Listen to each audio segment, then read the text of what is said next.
नाज़रीन अस्सलाम वालेकुम। हाजिर हूँ BPCC 134 के हवाले से आपके सामने आपके सिलेबस के हिसाब से एक नए टॉपिक के साथ, जिसका उन्वान है डेटा की तंजीम और ग्राफिकल नुमाइंदगी। नाज़रीन, आप वाकिफ़ हैं कि हम गुफ्तगू कर रहे हैं नफ्सियात में तहकीक के सिलसिले में, और पिछले क्लासेस में हमने तहकीक में ख़ास तौर पर नफ्सियाती तहकीक में किन किन चीज़ों की ज़रूरत होती है या किन किन दौर से होकर गुजरना पड़ता है, इसके बारे में गुफ्तगू की। और आज हम यहाँ तक पहुँचे हैं कि आज हमारी गुफ्तगू होगी डेटा की तंजीम और उसकी ग्राफिकल नुमाइंदगी के बारे में। जैसा कि आप सुन रहे हैं और देख रहे हैं कि डेटा की तंजीम, जब हम अपने तहकीक के लिए डेटा को जमा करते हैं तो डेटा को जमा करने के बाद उससे कोई नतीजा हमें हासिल नहीं होता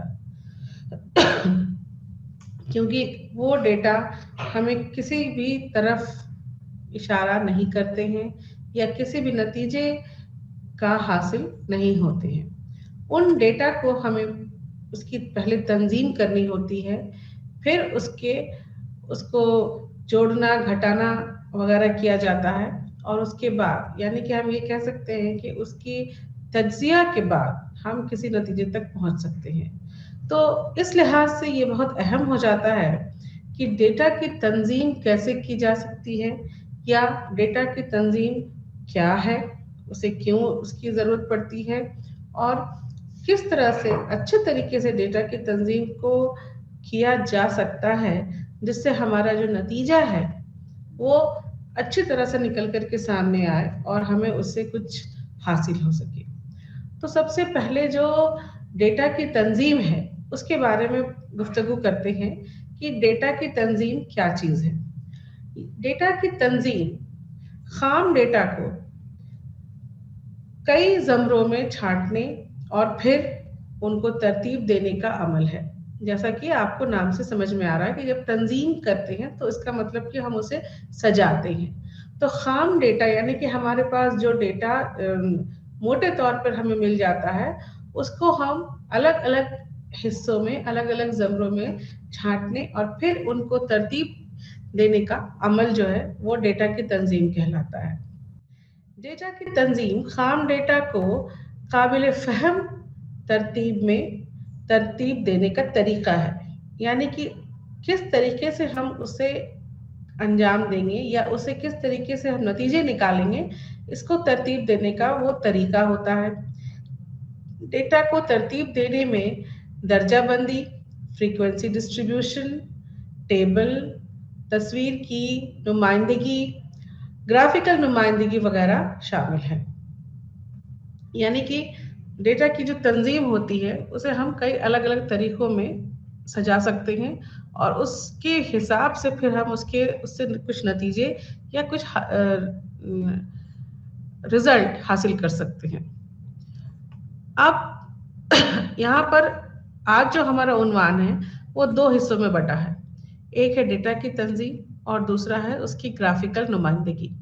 तो डेटा की तंजीम के बारे में तो हमने समझ लिया।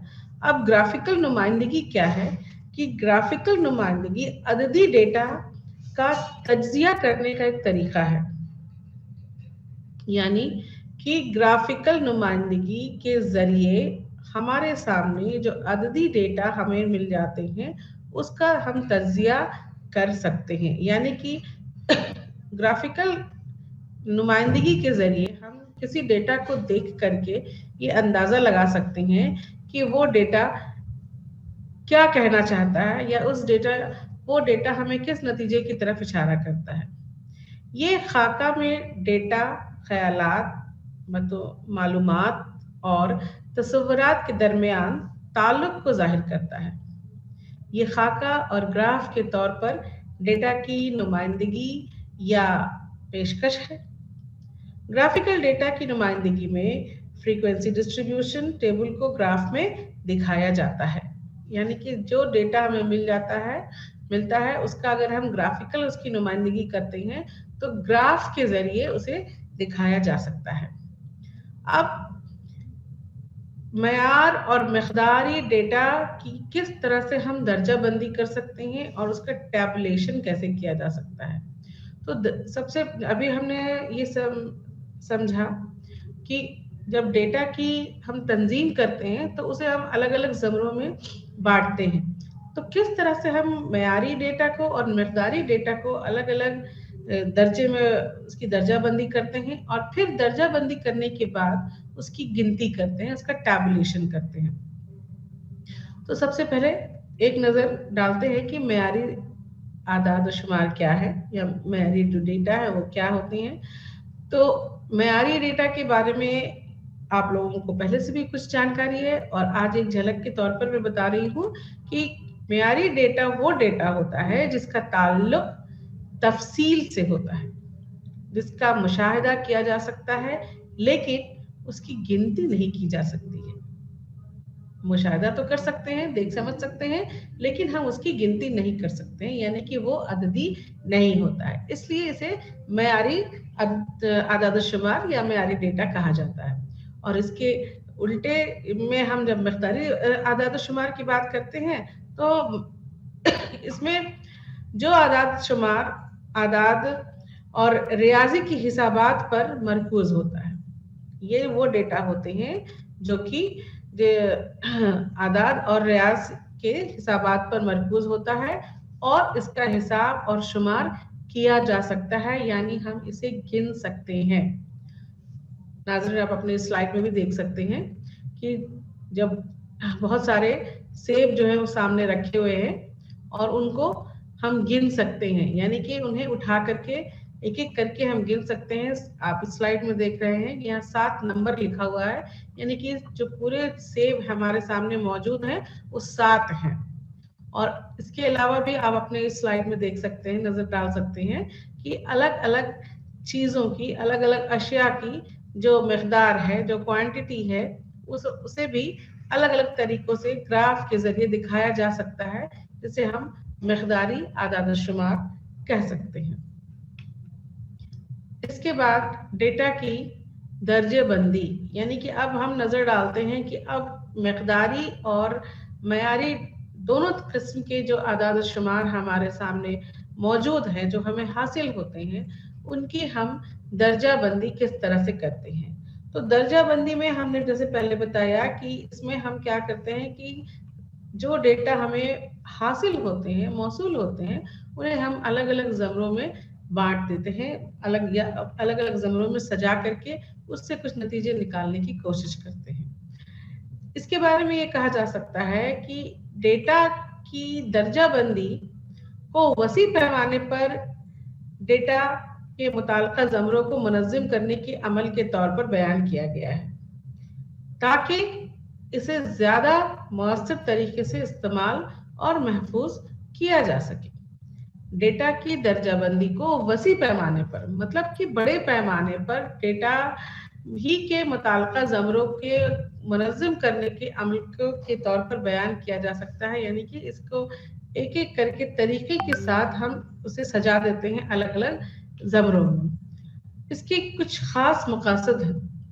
क्या मकासद हो सकते हैं कि हमारे सामने जो बहुत बड़ा डेटा, सबसे पहले तो ये होता है कि जब हम किसी भी तहकीक के लिए जब डेटा लेते हैं तो वो इतनी बड़ी तादाद में या इतनी बड़ी शक्ल में हमारे सामने मौजूद हो जाता है कि फिर उससे कुछ नतीजा निकालना हमारे लिए आसान नहीं होता है।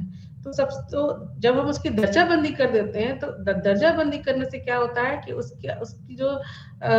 उसकी जो तादाद है या उसकी जो साइज होती है वो कम हो जाती है। इसके बाद जितने एक तरह के डेटा है उनको हम एक साथ कर देते हैं और जो अलग तरह के दूसरी तरफ कर देते हैं और फिर उनका मुआवजाना भी करते हैं। उनको एक दूसरे के साथ हम देखते हैं कि कौन अच्छा है, कौन बड़ा है, कौन छोटा है। ये इस तरीके से हमको तब पता चलता है जब हम डेटा की दर्जाबंदी करते हैं। उसके अलावा यहाँ पर ये है कि जब अगर हम किसी भी डेटा के ऊपर आदाद शुमार के कायदे कानून को जब लागू करके कुछ नतीजे निकालना चाहते हैं तो जब तक दर्जाबंदी नहीं करते हैं हमें वो चीज़ हासिल नहीं हो सकती है। इसके मकासद के तौर पर माहिर नफ्सियात ने बताया है कि दर्जाबंदी की जो मकासद हैं उनमें सबसे पहला जो मकसद है वो ये है कि हमारे सामने जो डेटा या जो आदाद शुमार मौजूद होते हैं उन्हें मुख्तसर और सादा करते हैं। इस्तेमाल के लिहाज से वो ज़्यादा आफियत वाले होते हैं, यानी कि हम फिर उन्हें आसानी से अपने हिसाब से उसका इस्तेमाल कर सकते हैं। जिन आदाद शुमार को हमें शामिल करना है उन्हें हम शामिल कर लेते हैं, जिन्हें बाद में शामिल करना होता है उसे हम बाद के लिए छोड़ देते हैं, वगैरह वगैरह। तो वो हमारे लिए आफियत का सबब बनते हैं। इसके अलावा इम्तियाज करना भी आसान हो जाता है, क्योंकि हमारे सामने जितने भी डेटा या आंकड़े हमारे सामने आते हैं उसकी जब दर्जाबंदी हो जाती है तो एक का दूसरे से इम्तियाज करना भी आसान हो जाता है। फिर मवाजना में क्या है कि हम एक को दूसरे से के तालमेल करके देख सकते हैं कि कौन ज्यादा अच्छा है, कौन कम अच्छा है, या कौन ज्यादा नतीजे की तरफ इशारा कर रहा है या कम कर रहा है। तो इसका ये जब तक हम दर्जाबंदी नहीं करते हैं हमें मवाजना कभी शऊर नहीं हो सकता है। तो मवाजना के लिए भी जरूरी है कि हम दर्जाबंदी करें। इसके अलावा साइंसी तौर पर हम उसको तरतीब देते हैं कि किस तरीके से हम अपने आदाद शुमार को सजाएं ताकि वो ज्यादा से ज्यादा साइंसी हो सके। और इसके अलावा पुरकशिश और मौसर भी होता है कि कितना ज्यादा वो हमने जो अपने आदाद शुमार को सजाया है, जो दर्जाबंदी की है और उससे जो नतीजे निकाले हैं वो कितने ज्यादा मौसर है। तो ये है आदाद शुमार के दर्जाबंदी के बारे में कि क्यों दर्जाबंदी की जाती है और दर्जाबंदी के फायदे क्या होते हैं। दर्जाबंदी करने के बाद हम आदाद शुमार की टैबुलेशन की बात करते हैं, गिनती की बात करते हैं। तो टैबुलेशन के लिए है कि टैबुलेशन एक जदूल की शक्ल में ग्रुपशुदा आदाद शुमार का अमल है। जदूल की शक्ल में ग्रुपशुदा आदाद शुमार का अमल है ताकि उसे आसानी से समझा जा सके और एक तफ्तीशकार फौरी तौर पर मतलूबा मालूमात का पता लगाने के काबिल हो सके। यानी कि जो टेबल से टैबुलेशन से मुराद ये है कि जब हम एक अपने सारे आदाद शुमार को की दर्जाबंदी करके उसे सजा लेते हैं, अलग अलग ज़बरों में बांट के उसे सजा लेते हैं, तो हम उसे एक जदूल की शक्ल में देते हैं, टेबल की शक्ल में उसे बनाते हैं और फिर उससे हम कुछ नतीजे निकालने की कोशिश करते हैं ताकि हमें जो हमारी जो मालूमात है उसमें इजाफा हो सके। जदूल के अज्जा जो टेबल होते हैं, तो टेबल कौन सा टेबल?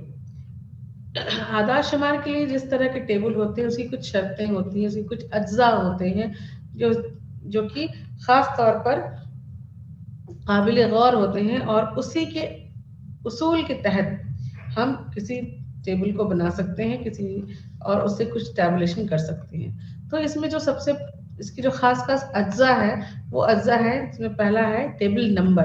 किसी भी टेबल को जब हम बनाते हैं तो उसके लिए उसका नंबर होना जरूरी है।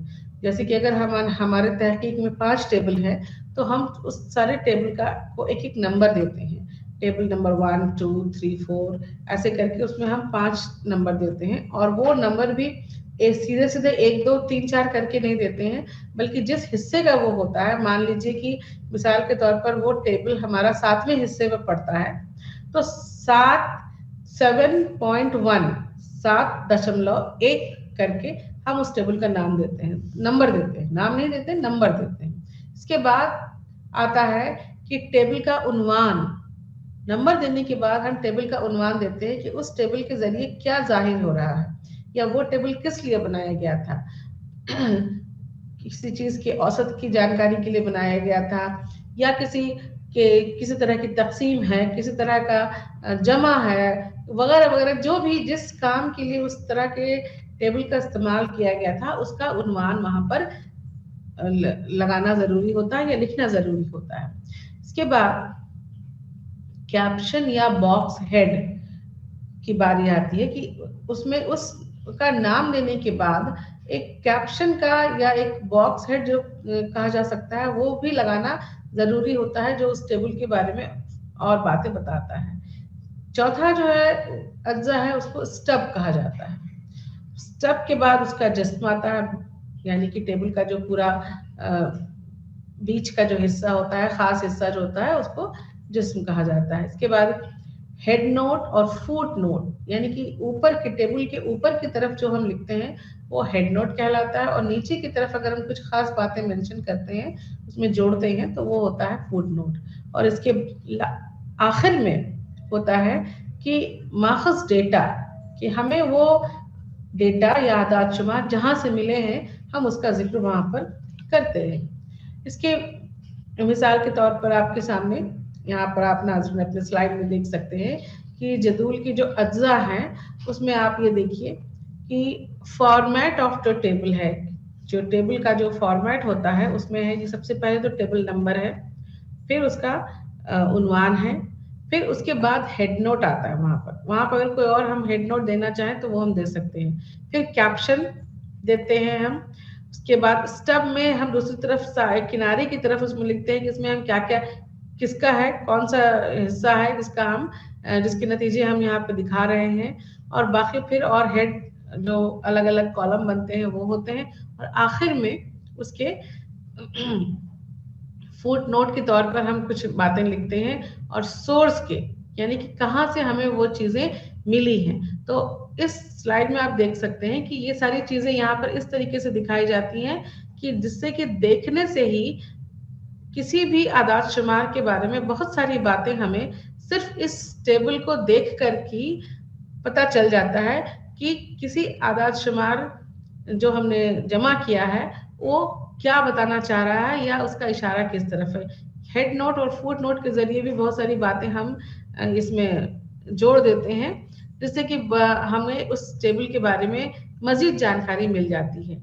बाकी टेबल के जो का हिस्सा है, बीच का हिस्सा होता है जिसे जिस्म या बॉडी कहा जाता है, उसमें उसमें खास तौर पर वो सारी हमारे आदात शुमार से जुड़ी हुई बातें जो है वो जाहिर होती हैं, और उनके हेड नोट फुट नोट के जरिए और डेटा के सोर्स के जरिए से बाकी और बातें भी खास तौर पर पता चल जाती हैं कि ये चीजें कहाँ से हासिल हुई हैं या क्या चीज ये क्या कह रही हैं।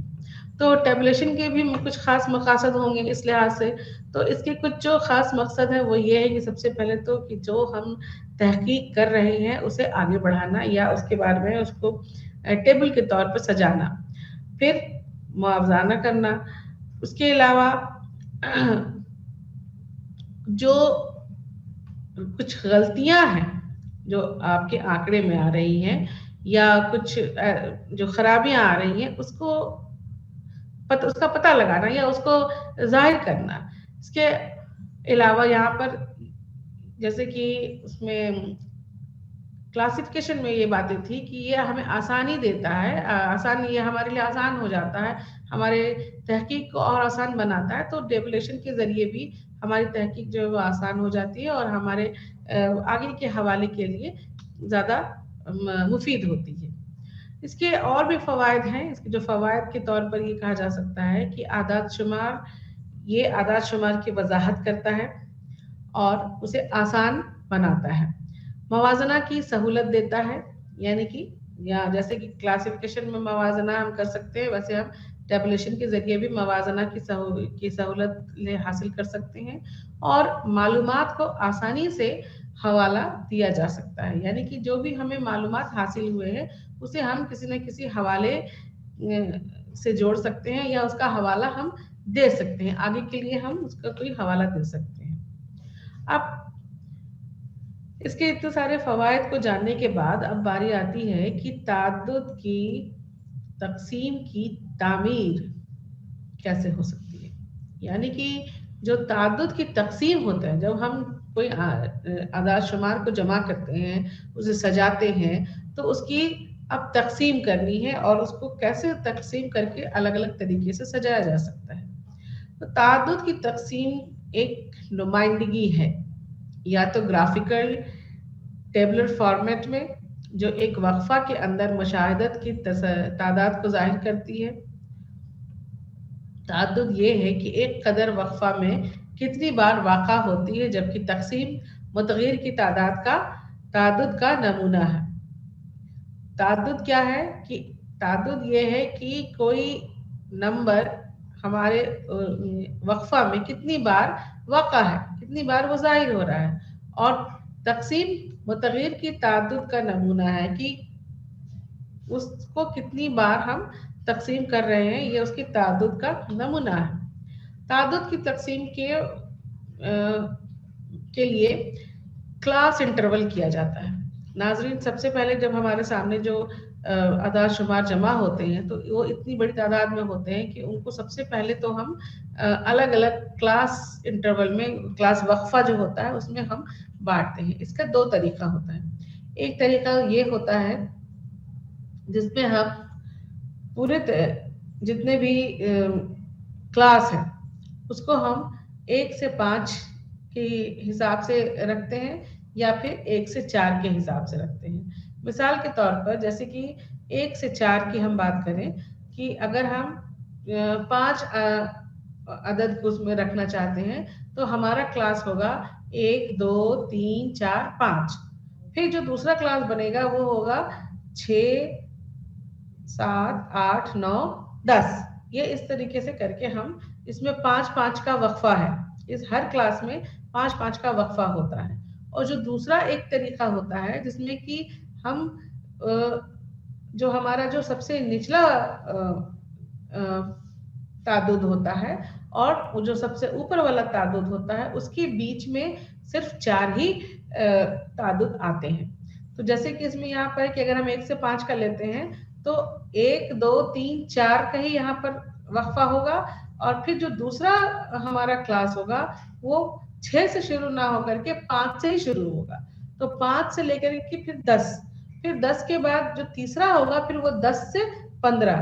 तो इस तरीके से हमारा ये क्लास वक्फा तैयार होता है जिसमें कि या तो हम 5 का, अगर हम 5 का फर्क करते हैं यानी कि वक्फा रखते हैं तो 1 से 5, 6 से 10, 11 से 15 इस तरह से हम रखें, और 4 का रखेंगे तो 1 से 5, 5 से 10, 10 से 15 इस तरीके का वक्फा हम करके पूरे आदाद शुमार को अलग अलग ज़मरे में या अलग अलग क्लासेस में सजा लेते हैं। और हर ज़मरे में कितना ताद्दुद आता है उसको हम फ्रीक्वेंसी के तौर पर अलग से दूसरे कॉलम में लिख लेते हैं। जैसे कि यहाँ पे आप देख रहे हैं कि एक में है 1 से 4 का जो क्लास है उसमें उसके बगल में जो फ्रीक्वेंसी है उसकी वो 4 है। दूसरी तरफ जो टेबल है नीचे में वहां भी 1 से 4 का ही फर्क होता है, लेकिन उसकी जो फ्रीक्वेंसी है वो भी 4 है, लेकिन यहाँ पर दोनों के क्लास में फर्क है, यानी कि जो क्लास वक्फा होता है उसमें फर्क हुआ। अब किस तरीके से हम ताद्दुद की तकसीम की तामीर करते हैं, बनाते कैसे हैं? हमारे सामने जब जो डेटा हमें मिलते हैं, जो आदाद शुमार हमें हासिल होते हैं किसी तहकीक के जरिए, तहकीक के सिलसिले में, तो उसके वो जब हमारे सामने जिसे हम रॉ डेटा कहते हैं जो वो होते हैं, तो हमें उसे सजाना हमारी सबसे बड़ी जिम्मेदारी हो जाती है। जब तक हम डेटा को सही तरीके से सजा नहीं लेते हैं, उसकी तकसीम नहीं कर लेते हैं, तो हमारे सामने उस डेटा से कुछ भी हासिल करना बहुत मुश्किल होता है। तो ज़रूरी है कि हम कैसे उसे सजाएंगे। तो सबसे पहले तो यहाँ ये है कि हम एक नंबर वो तय करते हैं कि हमें किस तरह के नंबर से कितना क्लास का जो टेबल है वो बनाना है। वो जो क्लास वक्फा बनेगा वो कितने का बनेगा, ये 5 का भी बन सकता है, 10 का भी बन सकता है, 20 का भी बन सकता है। तो हमें वो कितना वो बनाना है, उसका वक्फा जो है वो कितना रखना है। ये तय करने के बाद फिर हम ये तय करते हैं कि फिर उसमें उसको वक्फा को बनाने के लिए रेंज, जो सबसे ऊपर का की कदर और जो सबसे नीचे की कदर है उसको हम घटा लेते हैं, यानी कि उसको हम उसमें से माइनस करके ये निकाल लेते हैं कि वो हमारा रेंज कहाँ है। जब रेंज निकल जाता है उसके हिसाब से हम ये तय कर लेते हैं कि हमें कितना वक्फा रखना होता है, और उसके बाद हम सारे क्लास का वक्फा तय करके फिर उसकी फ्रीक्वेंसी तय कर लेते हैं। मिसाल के तौर पर जैसे कि यहाँ पे देखिए नाज़रीन, आप ये देख सकते हैं अपने स्लाइड में कि कुछ रॉ डेटा जो हमारे सामने मौजूद होते हैं, जो नंबर की शक्ल में होते हैं, उसका हम सबसे पहले तो रेंज निकाल लेते हैं। रेंज निकालने के बाद हम उसकी क्लास को तय करते हैं कि वो उसमें कितना क्लास का हम क्लास वक्फा का कॉलम बनाएंगे। इसके बाद जब फ्रीक्वेंसी की बारी आती है तो हम इस रॉ डेटा में से जो नंबर एक जैसे हैं, जैसे मान लीजिए कि पांच इसमें 7 बार आ रहा है, 8 बार आ रहा है मान लीजिए, तो उसके लिए हम क्या करते हैं कि हम 5 की गिनती करते हैं और उसकी टैली बनाते हैं। तो टैली बनाने का एक कानून ये है कि टैली में हम 1 2 3 4 सीधी लकीरें खींचते हैं और पांचवें के लिए हम उस चारों के ऊपर से एक पांचवी तिरछी लकीर खींचते हैं। इसे हम टैली कहते हैं। तो एक टैली के जो है वो पांच फ्रीक्वेंसी के बारे में बताता है। यानी कि एक टैली को हमें अगर मेरे सामने है कि 1 2 3 4 और उसके बाद हम उसके ऊपर से एक तिरछी लकीर काट देते हैं, तो ये 5 फ्रीक्वेंसी के बारे में बता रहा है। मिसाल के तौर पर नाज़रीन, आप यहाँ देख सकते हैं कि जो टेबल है आपके सामने, उसमें सबसे पहला जो टैली है वो एक 5 का है, फिर 5 का है और 3 का है, और फ्रीक्वेंसी तब हमारे सामने जाहिर होती है 5 10 और उसमें 3 जमा 13, तो 13 फ्रीक्वेंसी हो गई। तो 13 को लिखने के लिए यहाँ पर टैली बनाना जरूरी होता है, क्योंकि और टैली हमें कहाँ से मिलता है? टैली हमें हमें उस आंकड़े से मिलता है, उस रॉ डेटा से मिलता है जो हमने जमा किया है। उसमें जितना नंबर, जैसे कि मिसाल के तौर पर यहाँ पे आप देख रहे हैं कि जो क्लास है वो 18 से 25 है। 18 से 25 के बीच में, यानी कि 18 से 25 के बीच में जितने नंबर जितनी बार आ रहे हैं, तो उनको हम टैली में जोड़ के जरिए दिखाते हैं। तो उसमें कितनी बार आ रहे हैं? तो 5 10 13, 13 की फ्रीक्वेंसी है उसमें, तो हम 13 नंबर लिखते हैं। इस तरीके से हम टैली तैयार करके फ्रीक्वेंसी निकालते हैं। तो frequency distribution table tally marks का इस्तेमाल करके बनाया जाता है, और टैली मार्क्स अददी निज़ाम की एक शक्ल है जिसमें अमूदी लकीरें गिनती के लिए इस्तेमाल होती हैं। क्रॉस लाइन को कुल 5 हासिल करने के लिए 4 लाइनों पर रखा गया है। जैसे कि हमने अब आपको बताया कि क्रॉस लाइन को 4 लाइन के ऊपर रख करके 5 फ्रीक्वेंसी हासिल कर सकते हैं। अब फ्रीक्वेंसी तकसीम के बहुत सारे अक़साम के बारे में भी माहिर नफ्सियात ने बताया है, और जिनकी जब हम डेटा की तंजीम करते हैं तो हमें अलग अलग तरह के फ्रीक्वेंसी को तकसीम करना पड़ता है अलग अलग तरह से। इसके बहुत सारे अक़साम हैं। सबसे पहला जो अक़साम है इसमें वो है मुताल्लिक़ा फ्रीक्वेंसी की तकसीम। मुताल्लिक़ा यानी कि अंग्रेजी में जिसे रिलेटिव फ्रीक्वेंसी डिस्ट्रीब्यूशन कहा जा सकता है। मुताल्लिक़ा फ्रीक्वेंसी की तकसीम, रिलेटिव फ्रीक्वेंसी डिस्ट्रीब्यूशन। इसमें क्या है कि किसी क्लास की ताद्दुद को कुल ताद्दुद से तकसीम किया जाता है, उसे किसी खास तबके की निस्बती ताद्दुद कहा जाता है। आप स्लाइड में देख सकते हैं कि इसका फार्मूला यहाँ पे लिखा हुआ है कि अगर रिलेटिव फ्रीक्वेंसी निकालनी है तो क्लास फ्रीक्वेंसी को उसके टोटल फ्रीक्वेंसी के साथ तकसीम कर देते हैं। तो पूरी फ्रीक्वेंसी के साथ जब तकसीम कर देते हैं क्लास फ्रीक्वेंसी को, तो जो नतीजा निकलता है वो रिलेटिव फ्रीक्वेंसी कहलाता है। इस तरह की तकसीम इस बात की निशानदेही करती है कि हर क्लास के वक्फे के लिए मख्तस करदा स्कोर तकसीम में मकदमात की कुल तादाद का तनासब है। यानी कि जितनी भी फ्रीक्वेंसी है उसको हम पूरे फ्रीक्वेंसी के साथ जब हम उसकी तकसीम कर देते हैं तो इस बात की निशानदेही होती है कि हर क्लास के वक्फे के लिए मख्तस करदा स्कोर तकसीम में मकदमात है। इसके बाद इसे किस तरह से निकाला जा सकता है, तो यहाँ पर आप देख सकते हैं कि अगर क्लास 1 से 4 है उसकी फ्रीक्वेंसी 4 है, उसकी जो फ्रीक्वेंसी है वो 4 है। इसकी रिलेटिव फ्रीक्वेंसी निकालने के लिए क्या करना है कि ये जो क्लास है वो क्लास 18 इसमें बच्चे हैं, तो यानी कि जो टोटल या जो पूरी फ्रीक्वेंसी हो गई वो 18 है। तो इसमें 4 को हम 18 से तकसीम करके जो हासिल होता है वो रिलेटिव फ्रीक्वेंसी कहलाता है। इसी तरीके से इसके लिए ग्रुप और अनग्रुप्ड डेटा दोनों की में हम इसी हिसाब किताब से रिलेटिव फ्रीक्वेंसी को निकाल सकते हैं। रिलेटिव फ्रीक्वेंसी के बाद क्यूमुलेटिव फ्रीक्वेंसी। क्यूमुलेटिव फ्रीक्वेंसी में को मजमुई फ्रीक्वेंसी हम कहते हैं, और जब मजमुई फ्रीक्वेंसी हम कह रहे हैं तो इस मजमुई से एक अंदाजा ये लगा सकते हैं कि जरूर इसमें कुछ जमा या जोड़ की चीज हो सकती है, क्योंकि इसमें मजमुई लफ्ज का इस्तेमाल किया गया है।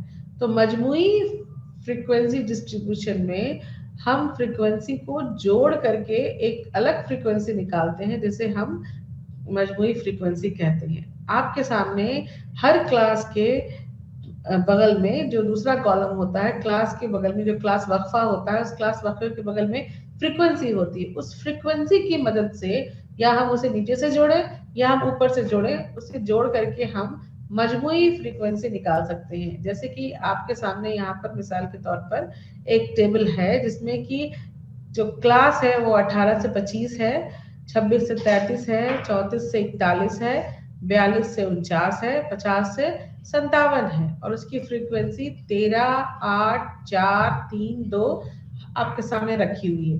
अब क्यूमुलेटिव फ्रीक्वेंसी निकालने के लिए 13 में 8 को हम 8 का जमा करेंगे, तो 13 को जब हम 8 से जोड़ देते हैं तो नतीजा 21 आता है। तो 21 हमारा क्यूमुलेटिव फ्रीक्वेंसी होगा। फिर उस 21 में हम 4 जोड़ देते हैं, जो हमारे सामने फ्रीक्वेंसी है उस 21 में से हम 4 जोड़ेंगे तो वो 25 आ जाता है। ये क्यूमुलेटिव फ्रीक्वेंसी हो गया तीसरे क्लास का। फिर 25 में 30 जोड़ते हैं, वो हो गया 28, और 28 में जब हम 2 जोड़ते हैं तो वो हो जाता है 30।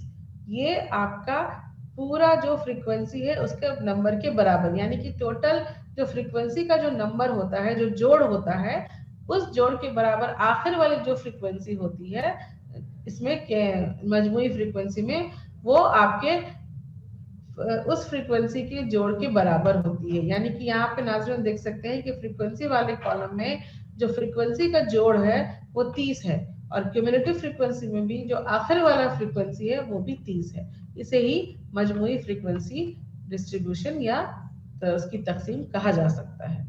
तो यहाँ पे ये भी कह सकते हैं कि मजमुई ताद्दुद की तकसीम में क्लास और उसके नीचे के तमाम क्लासों का मजमुआ है। इसका मतलब ये है कि आप एक कदर और उससे पहले वाले तमाम अक़दार को शामिल कर रहे हैं, यानी कि एक कदर और उससे पहले वाले तमाम अक़दार को शामिल कर रहे हैं, जैसा कि अभी हमने आपको जोड़ करके बताया।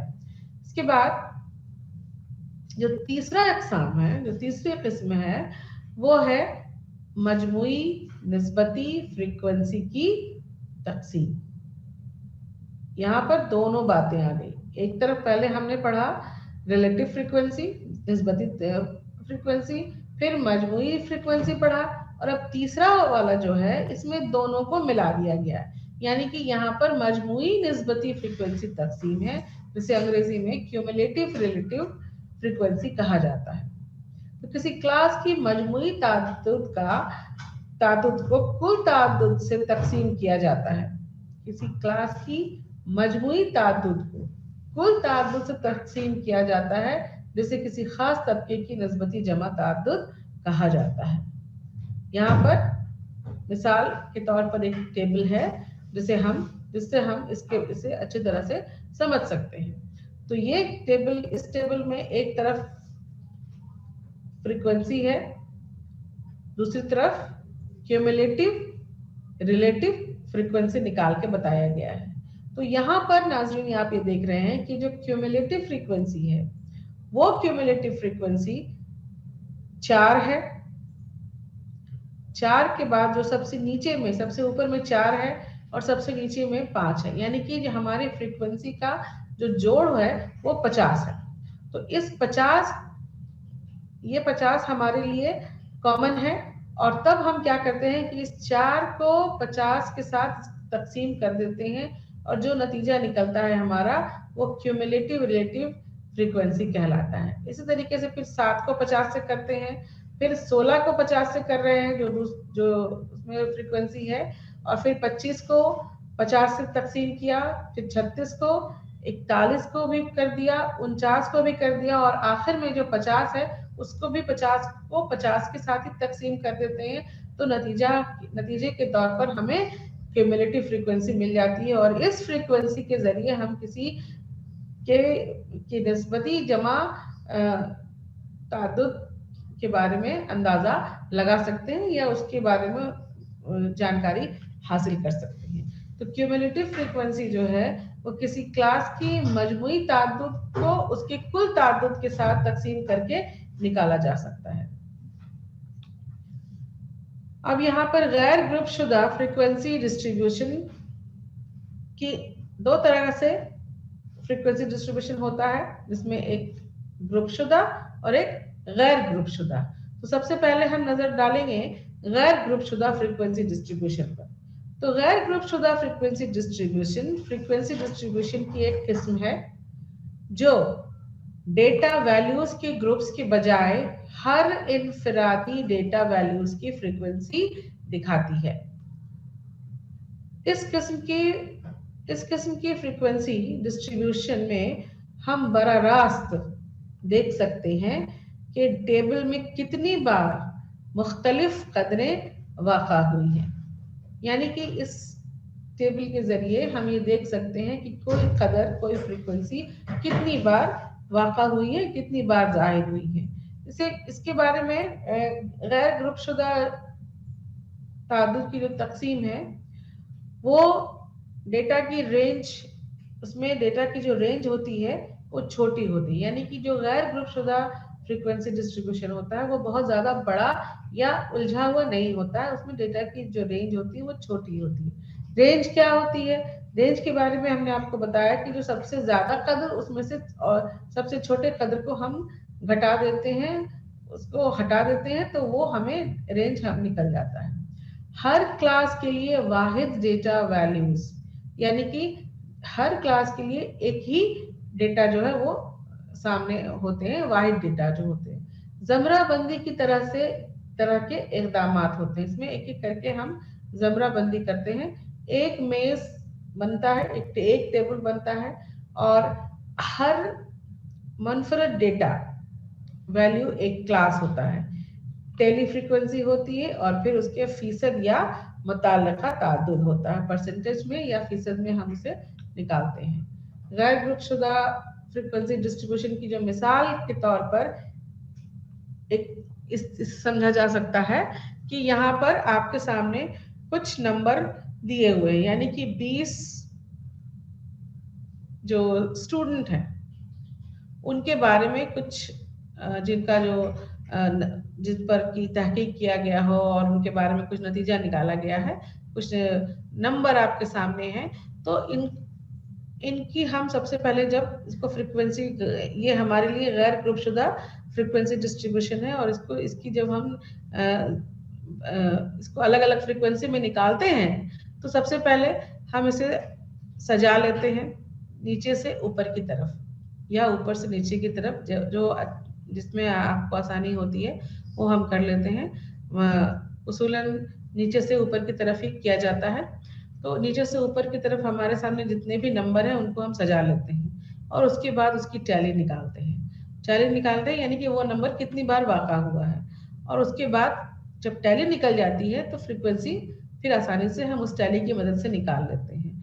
तो उस यहाँ पर देखिए, यहाँ की अगर आपके सामने 20 बच्चों के बारे में कुछ नंबर मिले हैं या कुछ अलग अलग दर्जे में कुछ चीज़ें जाहिर हैं, तो हम उन्हें अलग अलग पहले सजा लेते हैं, सीधे सीधे नीचे से ऊपर की तरफ, रेंज को देखते हुए सबसे पहले तो हम उसमें खोज लेते हैं कि सबसे छोटा नंबर कौन सा है और फिर सबसे बड़ा नंबर कौन सा है, और इस तरीके से बड़े में से छोटे को घटा करके हम रेंज निकाल लेते हैं। रेंज निकालने के बाद हमें पता चल जाता है कि हमारा जो टेबल होगा उसका जो साइज होगा वो कितना बड़ा हो सकता है या उसमें कितने क्लासेस आ सकते हैं। तो चूंकि ये गैर ग्रुप शुदा फ्रीक्वेंसी है इसलिए इसमें हम क्लासेस नहीं बनाते हैं, इसमें हम उसी नंबर की मदद से ही टैली निकालते हैं। तो जैसे कि यहाँ पर मिसाल के तौर पर देखिए कि 12 सबसे पहला आपके सामने दिखाई पड़ रहा होगा आप लोगों को शायद कि 12 है, तो 12 के सामने हम ये देखते हैं कि 12 कितनी बार वाक़ा हुआ है उस टेबल में, तो 12 सिर्फ एक बार हुआ है, तो यहाँ पर एक टैली है और एक टैली का मतलब है एक फ्रीक्वेंसी। उसी तरीके से जब हम 19 पे जाते हैं तो यहाँ 19 कितनी बार, तो 19 5 बार हुआ है, तो 5 के लिए हम ये देख रहे हैं कि 5 का टैली दिखा रहा है, तो 5 का टैली जब दिखा रहा है तो हमें आसानी से पता चल जाता है कि इसमें इसकी जो फ्रीक्वेंसी होगी वो 5 होगी, तो उसके बगल में हम 5 लिख देते हैं और उसके बाद उसको जोड़ करके हम उसका टोटल जो है फ्रीक्वेंसी वो निकाल लेते हैं। तो ये गैर ग्रुप शुदा फ्रीक्वेंसी डिस्ट्रीब्यूशन कहलाता है। अब इसके बाद ग्रुप शुदा फ्रीक्वेंसी डिस्ट्रीब्यूशन कैसा क्या होता है, तो ग्रुप फ्रीक्वेंसी की तकसीम डेटा के एक बड़े सेट को ज्यादा काबिल इंतजाम ग्रुप्स में तरतीब देने का एक तरीका है। जैसा कि हमने अब आपको बताया कि जो गैर ग्रुप शुदा फ्रीक्वेंसी होती है वो छोटी होती है, उसमें जो आंकड़े या जो डेटा होते हैं वो ज्यादा बड़े या उलझे हुए नहीं होते हैं, लेकिन ग्रुप शुदा फ्रीक्वेंसी हमेशा बड़े ग्रुप के लिए इस्तेमाल किया जाता है जहां पर जो आंकड़े या जो डेटा होते हैं वो ज्यादा नंबर में होते हैं, तादाद में होते हैं, तो उनको सजाने के लिए हमें फिर ग्रुप शुदा फ्रीक्वेंसी डिस्ट्रीब्यूशन का सहारा लेना पड़ता है। जिन ग्रुप्स में हम अददी डेटा को तरतीब देते हैं वो क्लास वक्फा कहलाता है। यहाँ पर क्लास वक्फा बनाना जरूरी हो जाता है। इनकी एक जैसी या मुख्तलिफ क्लास की चौड़ाई हो सकती है और उन्हें ओवरलैप नहीं होना चाहिए। मतलब कि इसकी जो चौड़ाई होती है कि हम 5 का लेते हैं या 4 का लेते हैं, जो रेंज लेते हैं वो ओवरलैप नहीं होना चाहिए। इसके बाद एक ग्रुप फ्रीक्वेंसी टेबल बनाने के लिए 3 तरह के कॉलम हम बनाते हैं। पहला कॉलम उन ग्रुप के लिए है जहां हम तबकाती वक्फा लिखते हैं, क्लास इंटरवल लिखते हैं। दरमियान कॉलम अदद के नंबरों के लिए है, जो बीच का जो कॉलम है जिसको फ्रीक्वेंसी हम कहते हैं। आखिरी कॉलम फ्रीक्वेंसी कॉलम है जहां हम तादाद के निशानात को शामिल करते हैं।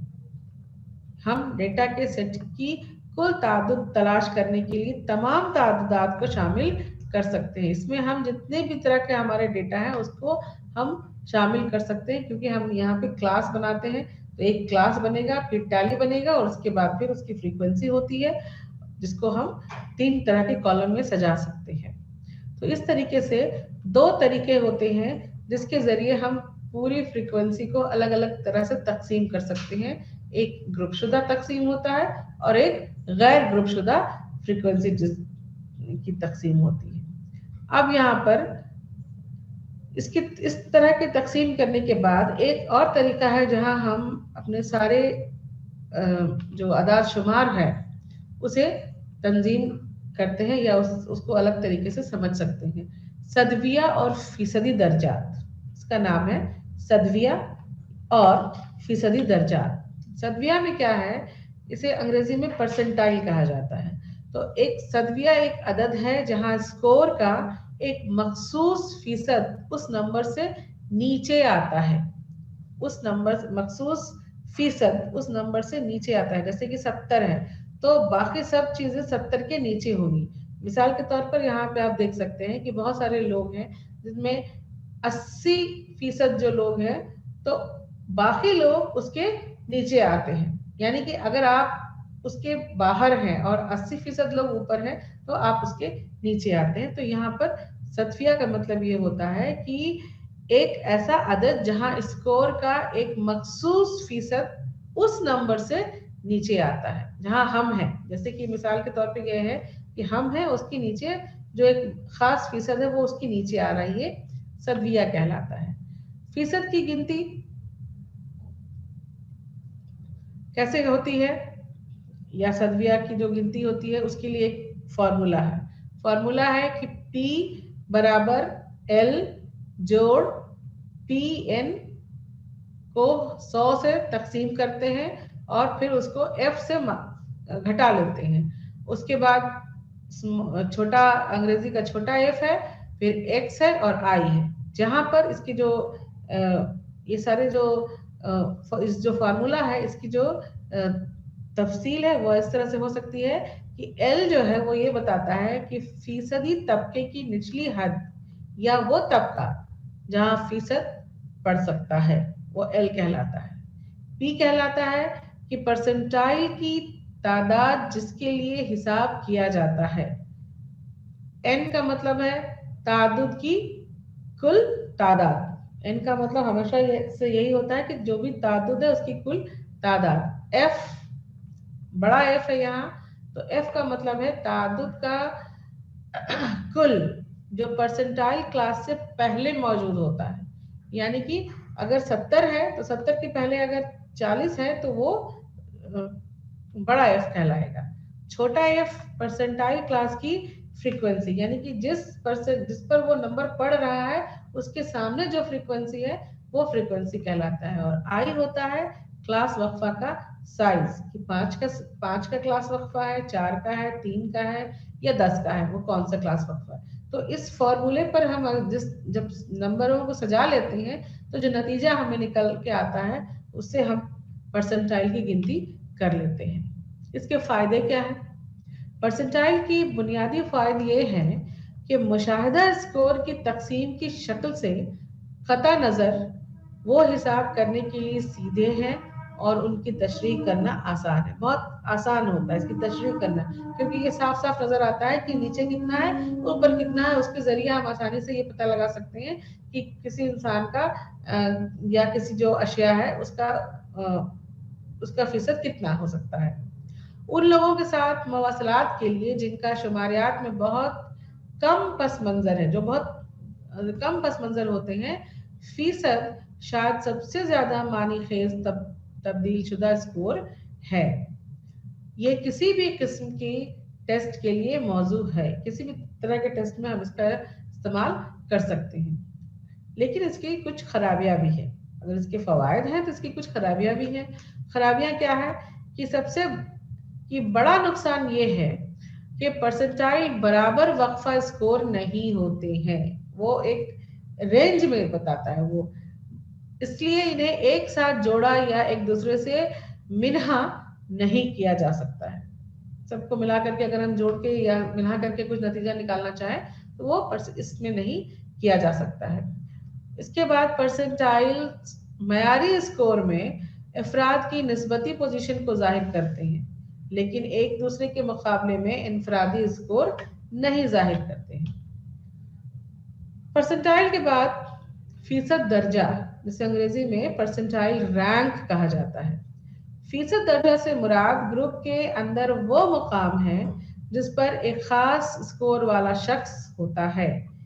70 परसेंटाइल रैंक रखने वाले शख्स का मतलब है कि उसने ग्रुप के 70% के बराबर या उससे बेहतर स्कोर किया है। अगर 70 परसेंटाइल हमारा है तो इसका मतलब कि हमसे ऊपर सिर्फ 30 ही लोग हो सकते हैं, यानी कि हम उस 70 लोगों के साथ हैं, 70 जो फीसद हैं उसके बराबर हैं जो कि जिन्होंने अच्छा स्कोर किया हो सकता है।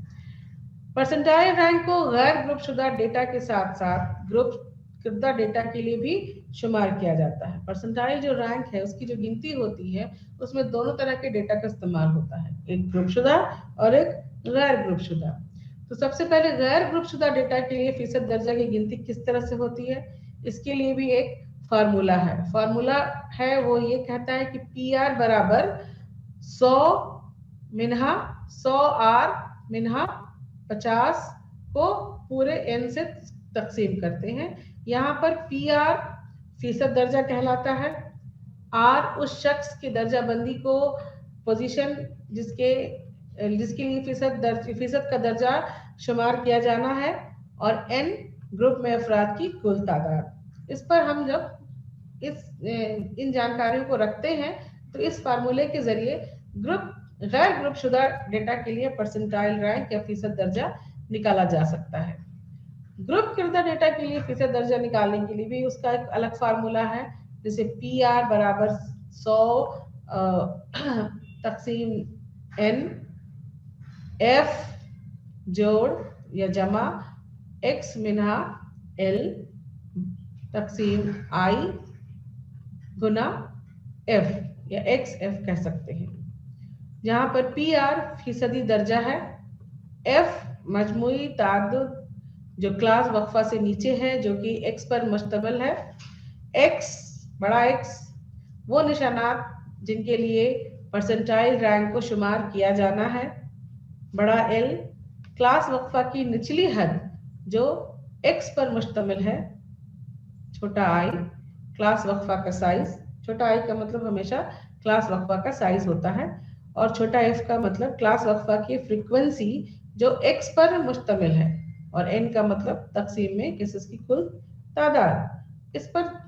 इस फॉर्मूले पर जब हम नंबरों को सजाते हैं, जो डेटा हमें मिले हैं उसे जब सजाते हैं तो हमें ग्रुप करदा डेटा के लिए फीसद दर्जा हासिल हो जाते हैं।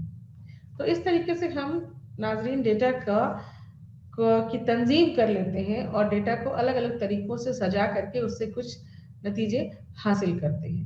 अब है कि आदाद शुमार की ग्राफिकल नुमाइंदगी कैसे की जा सकती है। ये तो हमने डेटा को सजा लिया और उसके बाद उसको अलग अलग उसकी तकसीम करके अलग अलग तरीकों से हमने डेटा उससे कुछ नतीजे जो है वो हासिल कर लिए। लेकिन जब हमारे पास जो डेटा आते हैं तो उन आदाद शुमार को हम किस तरीके से ग्राफ के जरिए दिखाएं या ग्राफ के जरिए उन डेटा से कुछ नतीजे निकालने की कोशिश करें, जिससे कि साफ साफ पता चल सके कि वो डेटा क्या कह रहा है या उसका इशारा किस नतीजे की तरफ हो रहा है। तो इसे ही ग्राफिकल रिप्रेजेंटेशन या ग्राफिकल नुमाइंदगी कहते हैं। इसमें एक लफ्ज जो है वो बहुत अहम है, वो है ग्राफ।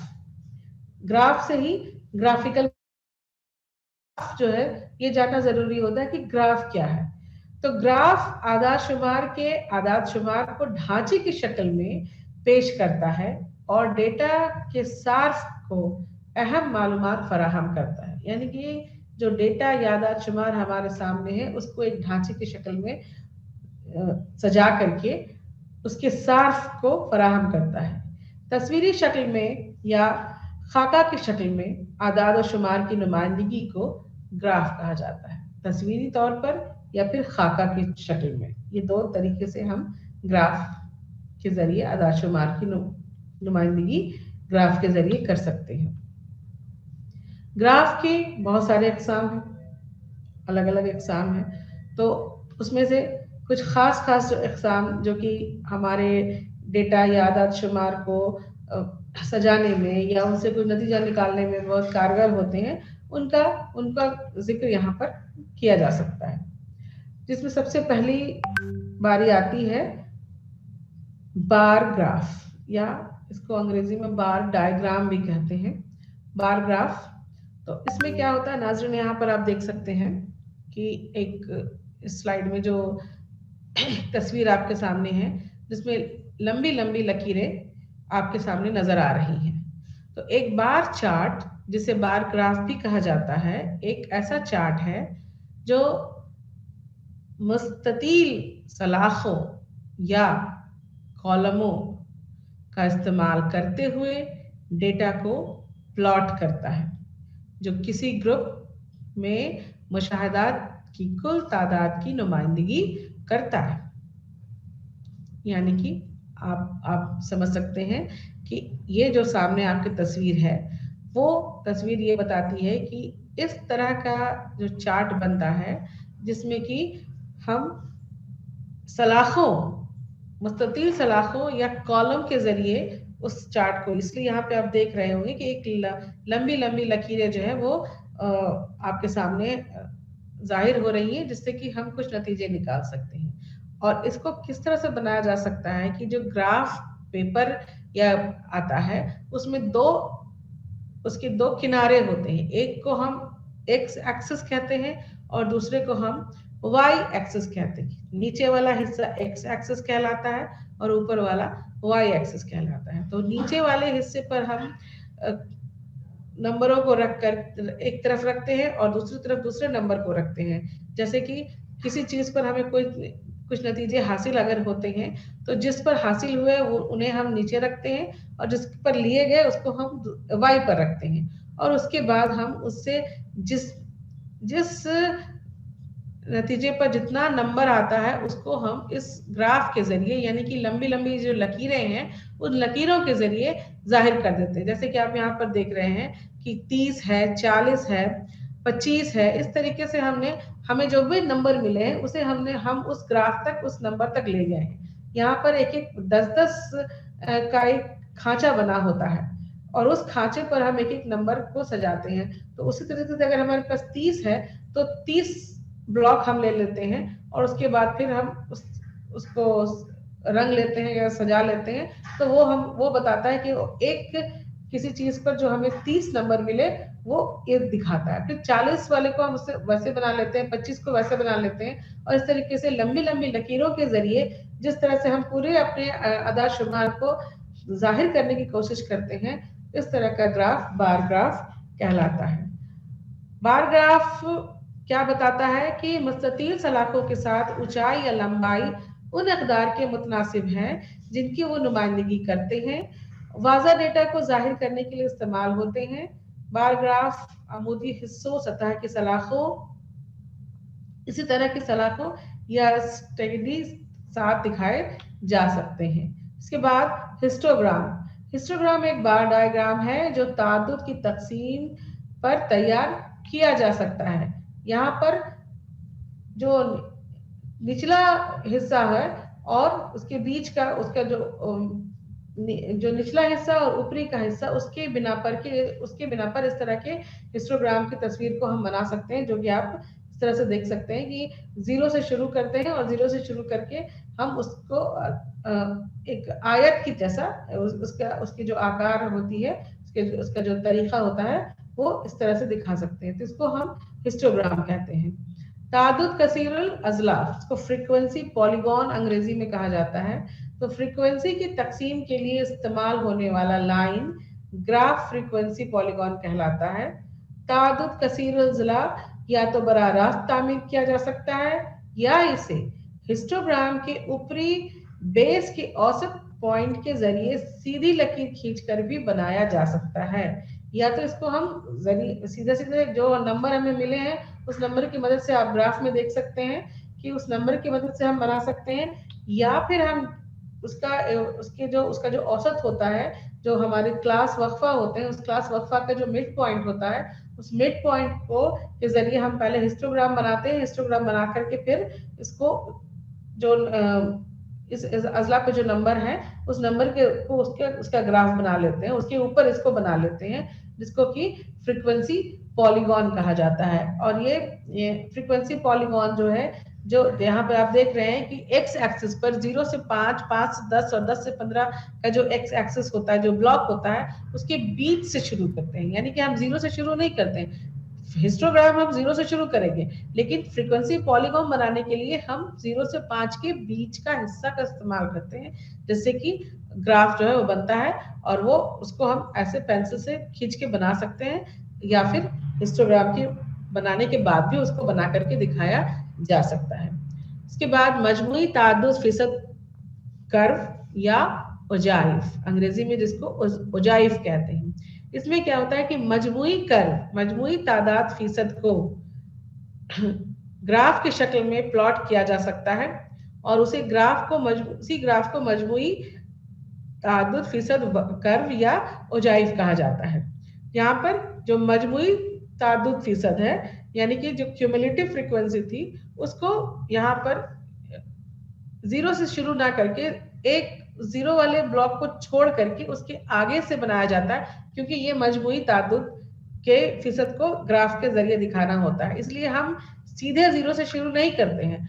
0 के बाद जो 10 आता है या 20 या फिर 5 या 10 इस तरह से जो भी आता है, उस वहां से हम यानी कि एक ब्लॉक को छोड़ करके एक्स एक्सिस पे और वाई एक्सिस दोनों पर हम एक एक ब्लॉक को छोड़ करके उसको बनाना शुरू करते हैं और उस क्यूमुलेटिव फ्रीक्वेंसी जो ताद्दुद हमें हासिल होते हैं उसके जरिए हम इसे दिखा सकते हैं।